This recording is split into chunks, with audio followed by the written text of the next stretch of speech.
quechua. ¿Cómo se dice casarse en el idioma quechua? Quechua significa sawarakui ninchig. Sawarakui. Como por ejemplo, digo, Masi sukrepi sawarakum.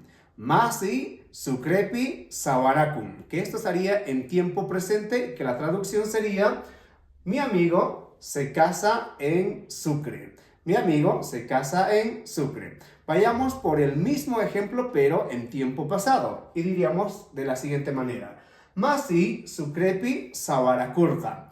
Masi sukrepi sawarakurta. Que su traducción sería: mi amigo se casó en Sucre. Mi amigo se casó en Sucre.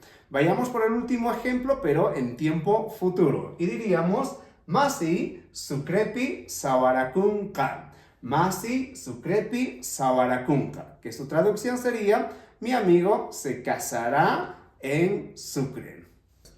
Kanri sawarakunkiñachu ari mana. Willarimuay.